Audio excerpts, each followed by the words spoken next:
Welcome welcome back to my YouTube channel Khushi vlogs.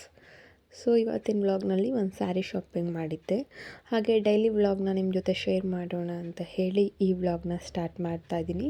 ಸ್ವಲ್ಪ ಪಾಪು ರಾಗಿ ಸರಿ ಹಿಟ್ಟು ಅದ್ರ ಬಗ್ಗೆ ಸ್ವಲ್ಪ ಇನ್ಫಾರ್ಮೇಷನ್ ಕೊಡೋದಿತ್ತು. ಆ್ಯಂಡ್ ಊರಲ್ಲಿ ಹಬ್ಬ ಇತ್ತು, ಇದನ್ನೆಲ್ಲ ಒಂದು ವಿಡಿಯೋ ಆಗಿ ಕ್ಯಾಪ್ಚರ್ ಮಾಡಿ ನಿಮ್ಮ ಜೊತೆ ಈ ವ್ಲಾಗ್ನ ಶೇರ್ ಮಾಡೋಣ ಅಂತ ಹೇಳಿ ಈ ವ್ಲಾಗ್ನ ಶೇರ್ ಮಾಡ್ತಾ ಇದ್ದೀನಿ ನಿಮ್ಮ ಜೊತೆಗೆ. ಸೊ ಇವತ್ತು ಬೆಳಗ್ಗೆನೇ ಪೂಜೆ ಎಲ್ಲ ಮುಗಿಸಿ, ಹಬ್ಬ ಇರೋದರಿಂದ ಎಲ್ಲ ಕ್ಲೀನಿಂಗ್ ಕೆಲಸ ಎಲ್ಲ ಮುಗಿಸಿ ದೇವ್ರ ಪೂಜೆ ಮಾಡಿ ರೆಡಿಯಾಗಿದ್ದೀನಿ. ಹೊರಗಡೆ ಹೋಗೋದಿತ್ತು ಅಂತ ಹೇಳಿ ಅದೇ ನಾನು ಹೇಳ್ದಂಗೆ ಸ್ಯಾರಿ ಶಾಪಿಂಗ್ ಮಾಡೋದಿತ್ತು. ಸ್ಯಾರಿ ಶಾಪಿಂಗ್ ಮಾಡಿ ಸ್ವಲ್ಪ ಗ್ರಾಸರಿ ಶಾಪಿಂಗ್ ಇತ್ತು, ಅದನ್ನೆಲ್ಲ ಮುಗಿಸ್ಕೊಂಡು ಬರೋಣ ಅಂತ ಹೇಳಿ ರೆಡಿಯಾಗಿದ್ದೀನಿ. ಆ್ಯಂಡ್ ಇದು ಪಾಪು ಮತ್ತು ಪಾಪು ಕಸಿನ್ ಇಬ್ಬರು ಆಟ ಆಡ್ಕೊಳ್ತಾಯಿದ್ರು. ಅವ್ನಿಗಿವಾಗ ಓಡ ರೆಡಿ ಮಾಡಿ ಕರ್ಕೊಂಡು ಹೋಗ್ಬೇಕು. ಕಡೆ ಹೋಗಬೇಕಾದ್ರೆ ನಾನು ಅವನ್ನ ಆ್ಯಕ್ಚುಲಿ ಎಲ್ಲೂ ಬಿಟ್ಟು ಹೋಗೋದಿಲ್ಲ. ಸೊ ಇವಾಗ ಅವನು ಕೂಡ ಕರ್ಕೊಂಡು ಹೋಗಬೇಕು. ಸ್ವಲ್ಪ ತರಲೆ ಮಾಡ್ತಾನೆ, ಅವಳನ್ನ ಹೊಡೆಯೋದು ರೇಗಿಸೋದು ಹಿಂಗೆಲ್ಲ. ತೋಟದಿಂದ ಸ್ವಲ್ಪ ಫ್ರೂಟ್ಸ್ ಮತ್ತು ವೆಜಿಟೇಬಲ್ಸ್ ಎಲ್ಲ ತೊಗೊಂಡು ಬಂದಿದ್ವಿ, ಅದನ್ನೆಲ್ಲ ಕ್ಲೀನ್ ಮಾಡಿ ಎಲ್ರಿಗೂ ತಿನ್ನೋಕ್ಕೆ ಕೊಡೋಣ ಅಂತ ಹೇಳಿಬಿಟ್ಟು ಪಪ್ಪಾಯನ ಕಟ್ ಮಾಡಿ ಇಟ್ಕೊಂಡಿದ್ದೀನಿ. ಆ್ಯಂಡ್ ಇದು ಹೋಗಿ ಬಂದಮೇಲೆ ಏನು ಅಡುಗೆ ಮಾಡೋದಕ್ಕಾಗಲ್ಲ ಅಂತ ಹೇಳಿ ಸ್ವಲ್ಪ ಬೆಂಡೆಕಾಯಿ ಸಾಂಬಾರು ಮಾಡಿಟ್ಟು ಹೋಗೋಣ ಅಂತ ಹೇಳಿ ಅಂದ್ಕೊಂಡೆ. ಅದು ಕೂಡ ತೋಟದ್ದನೇ. ಆ್ಯಂಡ್ ಜೋಳ ಕೂಡ ತೊಗೊಂಡು ಬಂದಿದ್ದೆ, ಏನಂದರೆ ಬೇಯಿಸೋದು ಅಥವಾ ಸ್ಟೀಮ್ ಮಾಡಿ ತಿಂತೀವಲ್ಲ, ಆ ರೀತಿ ಏನಾದರೂ ಮಾಡೋಣ ಅಂತ ಹೇಳಿ. ಅದು ಸುಳ್ಳು ನೋಡಿದ್ರೆ ಇನ್ನೂ ಸ್ವಲ್ಪ ಚಿಕ್ಕದಿತ್ತು, ಅದು ಇನ್ನೂ ಒಂದು ವೀಕ್ ಬಿಡಬೇಕಿತ್ತು, ಅಂದರೆ ಮೇಲೆ ದಪ್ಪ ಕಾಣ್ತಿತ್ತಲ್ಲ. ಸೊ ಬಂದಿರುತ್ತೆ ಅಂತ ಹೇಳಿಬಿಟ್ಟು ಎರಡು ತೊಗೊಂಡು ಬಂದಿದ್ದೆ. ಇನ್ನೊಂದು ವೀಕ್ ಬಿಟ್ಟರೆ ಚೆನ್ನಾಗಿರುತ್ತೆ ತಿನ್ನೋಕ್ಕೆ ಅಂತ ಹೇಳಿದ್ರು. ಸೊ ಅದು ವೇಸ್ಟ್ ಆಯ್ತು ಇವಾಗ, ಅಂದರೆ ಮನೆಯಲ್ಲಿ ಪ್ರಾಣಿ ಇದೆಲ್ಲ, ಹಸುಗೆ ಕೊಟ್ಟರಾಯ್ತು ಅಂತ ಅಂದ್ಕೊಂಡೆ. ಎರಡೂ ಕೂಡ ಸುಲ್ಕೊಂಡು ನೋಡಿದೆ, ಎರಡೂ ಕೂಡ ಅದೇ ರೀತಿ ಇತ್ತು. ಬಟ್ ಚೆನ್ನಾಗಿರುತ್ತೆ ತಿನ್ನೋದಕ್ಕೆ. ಇನ್ನೊಂದೇನೆಂದರೆ ಇಲ್ಲಿ ಡ್ರೈ ಫ್ರೂಟ್ಸ್ ಪೌಡರ್ ಮಾಡೋಣ ಅಂತ ಅಂದ್ಕೊಂಡಿದ್ದೀನಿ. ಡ್ರೈ ಫ್ರೂಟ್ಸ್ ಪೌಡರ್ ಎಂತಕ್ಕೆ ಅಂದರೆ, ನಾನು ನಿಮಗೆ ಲಾಸ್ಟ್ ವೀಡಿಯೋನಲ್ಲೇ ಹೇಳಿದ್ದೆ, ಮನೆಯಲ್ಲಿ ಅಂದರೆ ಹೋಮ್ ಮೇಡ್ ರಾಗಿ ಪೋರಿಜ್ ಪೌಡರ್ನ ಸೆಲ್ ಮಾಡ್ತಾಯಿದ್ದೀನಿ ಅಂತ ಹೇಳಿ.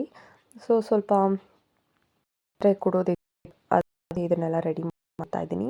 ಸೊ ನೀಟ್ ಮನೆ ಕ್ಲೀನ್ ಮಾಡಿ ತೊಳೆದು ಬಿಸಿಲಲ್ಲಿ ಒಣಗಿಸಿ ಇದನ್ನೆಲ್ಲ ನೀಟಾಗಿ ಹುರಿದಿಟ್ಕೊಂಡು ಡ್ರೈ ಫ್ರೂಟ್ಸ್ ಮತ್ತು ಸೀರಿಯಲ್ಸ್ ಹಾಕಿ, ಅಕ್ಕಿ ಹಾಕಿ, ರಾಗಿ ಹಾಕಿ, ಮತ್ತು ಇದು ಸ್ಪಿನಾಚ್ ಅಂದರೆ ತೋಟದಲ್ಲೆಲ್ಲ ಸಿಗುತ್ತೆ, ಇದು ಒಂದೆಲಗ ಅಂತ ಹೇಳ್ತಾರೆ ಕನ್ನಡದಲ್ಲಿ, ಅದನ್ನು ಕೂಡ ಮಿಕ್ಸ್ ಮಾಡ್ತೀನಿ ಸರಿ ಪೌಡರ್ಗೆ.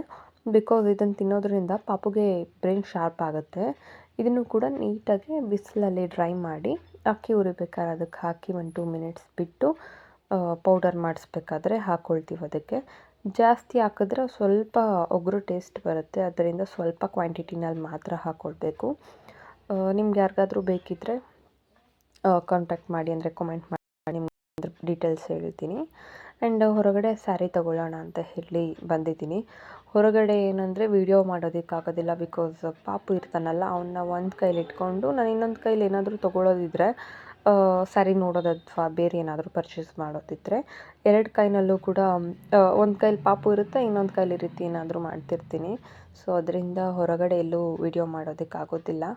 ಆ್ಯಂಡ್ ಇಲ್ಲಿ ಸ್ಯಾರಿ ತೊಗೊಂಡು ಬಂದೆ. ಇದು ನಾನು ಸೆಮಿ ಸಿಲ್ಕ್ ತೊಗೊಳ್ಬೇಕು ಅಂತ ತುಂಬ ದಿನದಿಂದ ಅಂದ್ಕೊಂಡಿದ್ದೆ. ಆಲ್ಮೋಸ್ಟ್ ಟ್ರೆಂಡಿಂಗಲ್ಲಿ ಇವಾಗ ಸೆಮಿ ಸಿಲ್ಕೇ ಇರೋದು. ಬಟ್ ನಾನು ಒಂದು ಕೂಡ ಪರ್ಚೇಸ್ ಮಾಡಿರಲಿಲ್ಲ. ನಾನು ಪ್ರೀವಿಯಸ್ ಸ್ಯಾರಿ ಶಾಪಿಂಗ್ ಬ್ಲಾಗ್ ಅಂತ ಒಂದು ಶೇರ್ ಮಾಡಿದ್ದೆ, ಅದರಲ್ಲಿ ತಗೊಳ್ಳೋಣ ಅಂದ್ಕೊಂಡೆ. ಬಟ್ ಅಲ್ಲಿ ಅಷ್ಟು ಕಲೆಕ್ಷನ್ಸ್ ಇರಲಿಲ್ಲ. ನನಗೆ ಪರ್ಟಿಕ್ಯುಲರಾಗಿ ಅದೇ ಕಲರ್ ಬೇಕಿತ್ತು, ಡಾರ್ಕ್ ಬ್ಲೂ ಬೇಕಿದ್ದಿತ್ತು ನನಗೆ. ಬಟ್ ಅವತ್ತು ಅದರಲ್ಲಿಲ್ಲ ಅಂತ ಹೇಳಿ ಒಂದು ಬನಾರಸ್ ತಗೊಂಡು ಇನ್ನೊಂದು ಕ್ರೀಪ್ ಸಿಲ್ಕ್ ಥರದ್ರಲ್ಲೇ ಸ್ವಲ್ಪ ಡಿಫ್ರೆಂಟ್, ಅಂದರೆ ಕ್ವಾಲಿಟಿನೂ ಚೆನ್ನಾಗಿರೋ ಥರದ್ದು ತಗೊಂಡೆ. ಇವತ್ತು ನಾನು ಅಂದ್ಕೊಂಡಿದ್ದ ಥರ ಇದೇ ಸ್ಯಾರಿ ಸಿಕ್ತು. ಬಾರ್ಡರ್ ಇದೆ, ಇದಕ್ಕೆ 5 ಸ್ಟೆಪ್ಸ್ ಬಾರ್ಡರ್ ಇದೆ. ಆ್ಯಂಡ್ ರನ್ನಿಂಗ್ ಬ್ಲೌಸ್ ಬರುತ್ತೆ ಸ್ಯಾರಿಗೆ, ಸೇಮ್ ಇದೆ. ಇದಕ್ಕೆ 1050 ತೊಗೊಂಡ್ರಷ್ಟೇ. ಪರ್ಟಿಕ್ಯುಲರಾಗಿ ಅದೇ ಬೇಕು ಅಂತ ಅಂದ್ಕೊಂಡ್ರೆ ನನಗೆ ಬೇರೆಯವರು ಯಾವ ಸ್ಯಾರಿ ತೋರಿಸಿದ್ರು ಕೂಡ ಇಷ್ಟ ಆಗೋದಿಲ್ಲ ಒಮ್ಮೆ. ಸೊ ಅದೇ ಸ್ಯಾರಿ ಸಿಕ್ತಲ್ಲ, ಸೊ ಅದೇನೆ ಎತ್ಕೊಂಡು ಬಂದೆ. ಇದು ಸ್ವಲ್ಪ ತೊಗೊಂಡು ಬಂದ್ವಿ, ಅಂದರೆ ಹಬ್ಬ ಇತ್ತಲ್ಲ, ಹಬ್ಬ ಅಂದರೆ ಮಾರ್ನಮಿ ಹಬ್ಬ ಅಂತ ಮಾಡ್ತಾರೆ ಊರಿನಲ್ಲಿ. ಸೊ ಅದಕ್ಕೆ ಪೂಜೆಗೆ ಅಂತ ಬೇಕಿತ್ತು ಸ್ಯಾರಿ. ಪೂಜೆಗೆ ತರೋಕ್ಕೆ ಹೋಗಿದ್ನಲ್ಲ, ಇದು ಕೂಡ ಚೆನ್ನಾಗಿತ್ತು ಅಂತ ಹೇಳಿಬಿಟ್ಟು ಈ ಸ್ಯಾರಿನೂ ತೊಗೊಂಡಿದ್ದೀನಿ. ಇದಕ್ಕೆ ರನ್ನಿಂಗ್ ಬ್ಲೌಸ್ ಇರೋದ್ರಿಂದ ಏನಾದರೂ ಬೇರೆ ವರ್ಕ್ ಮಾಡಿಸಿ ಅಥವಾ ಬೇರೆ ಏನಾದರೂ ಪ್ಯಾಟ್ರನ್ಸ್ನಲ್ಲಿ ಸ್ಟಿಚ್ ಮಾಡಿಸ್ಕೊಳ್ಬೇಕು ಇದನ್ನ. ಸೊ ಯಾರಾದರೂ ಸೆಮಿ ಸಿಲ್ಕಿಗೆ ಯಾರಾದರೂ ವರ್ಕ್ ಮಾಡಿಸ್ಬೇಕು ಈ ರೀತಿ ಏನಾದರೂ ಅಂತ ಅಂದ್ಕೊಂಡಿದ್ರೆ ಸೊ ಮಾಡಬೇಡಿ. ಪ್ಯಾಟ್ರನ್ಸಲ್ಲೇ ಒಂದು ರೀತಿ ಏನಂದರೆ ಬಫ್ ಇಟ್ಕೊಳ್ಳೋದು ಈ ರೀತಿ ಏನಾದರೂ ಮಾಡಿಕೊಂಡು ಡಿಫ್ರೆಂಟ್ ಪ್ಯಾಟ್ರನ್ಸ್ನಲ್ಲಿ ಟ್ರೈ ಮಾಡಿಕೊಂಡು ಸ್ಟಿಚ್ ಮಾಡಿಸ್ಕೊಳ್ಳಿ. ಬಿಕಾಸ್ ಅದು ಕ್ಲಾತ್ ತುಂಬ ತೆಳುವಿರೋದ್ರಿಂದ ಕಂಪೇರ್ ಟು ಬಾರ್ಡರ್ ಸ್ಯಾರೀಸ್ ಅಥವಾ ಬನಾರಸ್ ಸ್ಯಾರೀಸ್ ಈ ಟೈಪ್ಗಿಂತ ತೆಳುವಿರುತ್ತಲ್ಲ, ಸೊ ಸ್ಯಾರಿ ಅದು ಬ್ಲೌಸ್ ಏನಂದರೆ ಸ್ವಲ್ಪ ಅದು ವರ್ಕ್ ಮಾಡಬೇಕಾದ್ರೆ ಏನಂದರೆ ಅವರು ಟೈಟಾಗಿ ಇಟ್ಕೊಳ್ತಾರಲ್ಲ, ಒಂದು ಸ್ವಲ್ಪ ಕ್ಲಾತ್ ಹಾಳಾದಂಗೆ ಅನಿಸುತ್ತೆ. ಬಟ್ ಇನ್ವೆಸ್ಟ್ ಮಾಡಿರೋದು ಬರೀ ₹1000 ಸ್ಯಾರಿಗೆ ಅಂದಮೇಲೆ ಅದಕ್ಕೆ ವರ್ಕ್ ಮಾಡಿಸೋದಾಗಲಿ ಬೇರೆದಾಗಲಿ ಅವಶ್ಯಕತೆ ಇರಲ್ಲ. ಸ್ವಲ್ಪ ಡಿಫ್ರೆಂಟ್ ಪ್ಯಾಟ್ರನ್ಸ್ನಲ್ಲಿ ಸ್ಟಿಚ್ ಮಾಡಿಕೊಂಡ್ರೆ ಸಾಕು ಅನಿಸುತ್ತೆ ಆ ಸ್ಯಾರೀಸ್ಗೆ. ನಾನು ಸ್ಯಾರಿ ಫೋಲ್ಡ್ ಮಾಡ್ಬೇಕಾದ್ರೆ ಏನಾಯಿತು ಅಂದರೆ ಈ ಸ್ಯಾರಿನ ಸ್ವಲ್ಪ ಕಡಿಮೆ ಅನ್ನಿಸ್ತು. ನಾನೇನಂತ ಅಂದ್ಕೊಂಡೆ ಅಂದರೆ ಸ್ಯಾರಿ ಬ್ಲೂ ಸ್ಯಾರಿಗೆ ಈಗ ವೈಟ್ ರಾ ಸಿಲ್ಕಲ್ಲಿ ಎಂಬ್ರಾಯ್ಡ್ರಿಂಗ್ ಬರೋ ಟಿಂಗಲ್ಲಿದೆ ಇದೆಲ್ಲ ಇದ್ದಾರೆ, ಬ್ಲೌಸ್ ಪೀಸ್ ಮಿಸ್ ಆಗಿದೆ ಅಂತ ನಾನು ಅಂದ್ಕೊಂಡೆ.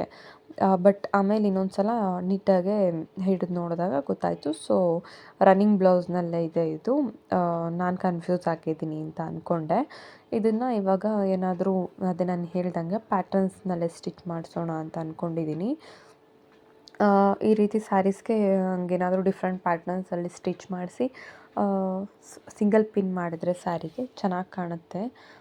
ಇಲ್ಲಿ ಏನಂದರೆ ಇದಕ್ಕೆ ಕುಚ್ಚಾಗಲಿ ಇನ್ನೇನಾದರೂ ಆಗಲಿ ಮಾಡಿಸೋದಿಲ್ಲ ನಾನಿವಾಗ. ಜಸ್ಟ್ ಸ್ಯಾರಿನ ಮಾತ್ರ ಸ್ಟಿಚ್ ಮಾಡ್ತೀನಿ ಅಷ್ಟೇ.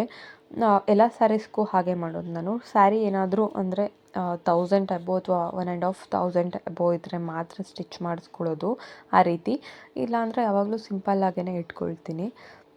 ಇವಾಗ ಇದೆಲ್ಲ ಆದಮೇಲೆ ಸ್ವಲ್ಪ ರೆಡಿಯಾಗಿ ಕೆಲಸ ಎಲ್ಲ ಮುಗಿಸ್ಕೊಂಡು ದೇವಸ್ಥಾನದ ಹತ್ರ ಹೋಗಬೇಕು. ಎಂತಕ್ಕೆ ಅಂತ ಹೇಳಿದ್ರೆ ನಮ್ಮೂರ ಕಡೆಯಲ್ಲಿ ಗಣೇಶನ 1 ಮಂತ್ವರೆಗೂ ದೇವಸ್ಥಾನದಲ್ಲಿ ಇರಿಸ್ಕೊಂಡು ಹಿರಿಯರಿಗೆ ಎಡೆ ಹಾಕೋ ಹಬ್ಬದಲ್ಲಿ ಗಣೇಶ ಉತ್ಸವ ಮಾಡಿ ಅವತ್ತಿನ ಬೆಳಗ್ಗೆ ಗಣೇಶ ವಿಸರ್ಜನೆ ಮಾಡೋದು. ಸೊ ನೈಟ್ ರಂಗೋಲಿ ಕಾಂಪಿಟೇಷನ್ ಕೂಡ ಇತ್ತು. ನಾನು ಫಸ್ಟ್ ತೋರಿಸಿದ ರಂಗೋಲಿ ನಿಮಗೆ ನನ್ನ ಕಸಿನ್ ಸಿಸ್ಟರ್ ಬಿಡಿಸಿರೋದು. ಬೇರೆಯವ್ರಿಗೆ ಅಂದರೆ ಯಾರೂ ದೊಡ್ಡದು ಹಾಕಿರಲಿಲ್ಲ ರಂಗೋಲಿಗಳನ್ನ, ಚಿಕ್ಕದು ಹಾಕಿದ್ರು. ಅವಳು ದೊಡ್ಡ ರಂಗೋಲಿ ಬಿಡಿಸ್ಬಿಟ್ಟು ಕಲರೆಲ್ಲ ಹಾಕಿದ್ರಿಂದ ಅವಳಿಗೆ ಫಸ್ಟ್ ಪ್ರೈಸ್ ಬಂತು. ಆ್ಯಂಡ್ ಸ್ವಲ್ಪ ಗೇಮ್ಸ್ ಆ್ಯಕ್ಟಿವಿಟೀಸ್ ಕೂಡ ಎಲ್ಲ ಇಟ್ಕೊಂಡಿದ್ರು ಹುಡುಗರಿಗೆ ಮತ್ತು ಚಿಕ್ಕ ಮಕ್ಕಳಿಗೆಲ್ಲ. ಇದೆಲ್ಲ ಅಂದರೆ ಅವತ್ತಿನ ವ್ಲಾಗ್, ನಾನು ಯಾವತ್ತು ಸ್ಯಾರಿ ತಂದನಲ್ಲ ಅವತ್ತಿನ ನೈಟ್ ವ್ಲಾಗ್ ಇದು. ಫಸ್ಟ್ ಪ್ರೈಸ್ ಬಂತಲ್ಲ ಹಾಗೆ ಟ್ರೋಫಿ ರೀತಿ ಈ ಥರ ಕೊಟ್ಟರು. ಆ್ಯಂಡ್ ಇವಾಗ ಇವತ್ತಿನ ವ್ಲಾಗ್ ಇಷ್ಟು. ಆ್ಯಂಡ್ ಇದು ನೆಕ್ಸ್ಟ್ ಡೇ ಮಾರ್ನಿಂಗ್ ಇಲ್ಲಿ ಗಣೇಶನ ಬಿಡೋಕೆ ಅಂತ ಬಂದಿದ್ದೀವಿ. ಅಂದರೆ ನಮ್ಮ ಊರ ಪಕ್ಕದಲ್ಲಿ ಒಂದು ಕೆರೆ ಇದೆ, ಅಲ್ಲಿ ನಾವು ಗಣೇಶ ವಿಸರ್ಜನೆ ಮಾಡೋದು ಪ್ರತಿ ವರ್ಷ ಕೂಡ.